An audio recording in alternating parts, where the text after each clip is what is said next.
ከፍቅረኛዬ ጋር የተዋወቅነው በፌስቡክ ነው እና ብዙ ነገር አውርተናል። አብረን ስለመሆን ብዙ ነገር እያወራን ነበረ። እኔም ያለሁት ውጭ ሀገር ነው፣ እሷም ያለችው ውጭ ሀገር ነው። ከእሷ እኔ ምንም ነገር አልፈልግም። ምንም ገንዘብም ጠይቂያት አላቅም። ምንም አይነት እንደዚህ አይነት ጥያቄ ጠይቂያትም አቅርቤላትም አላቅም፣ የገንዘብ ጥያቄ ማለት ነው። እና በጣም እናወራ ነበር ምናምን አብረን ስለመሆን ምናምን ብቻ ብዙ ነገሮች አውርተን ነበረ። እኔ ደግሞ በጣም ወድጃታለሁ። እሷ ግን በመሀል ተነሳችና አኮረፈችኝ። ከዛ በኋላ ምንድን ነው ብዬ ስጠይቃት እኔ አንተን እንደ ወንድሜ ነው እማይህ ብላ አለችኝ። ምን ማድረግ እንዳለብኝ አላቅም። እስኪ አማክሩኝ። እኔ ወድጃታለሁ፣ ከእሷ ምንም ነገር አልፈልግም፣ ንጹህ ፍቅር ብቻ ነው የምፈልገው።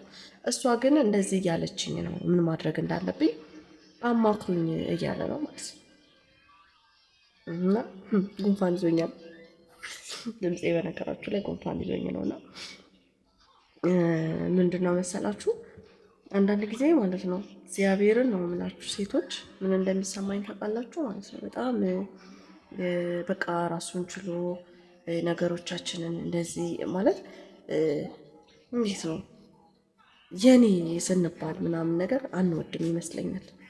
ማለት አሁን እኔ አብዛኛው ጊዜ እንደዚህ ለምን ትያለሽ ያለበት ችግሮች ይኖራሉ።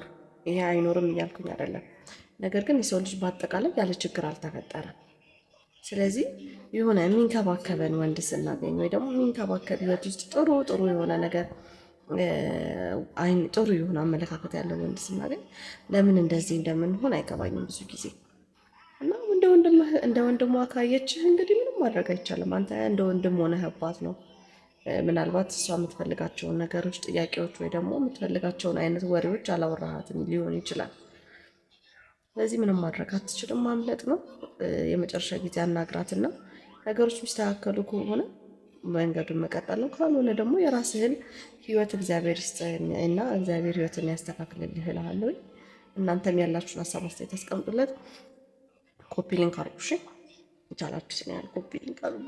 ጉንፋኔ ስማ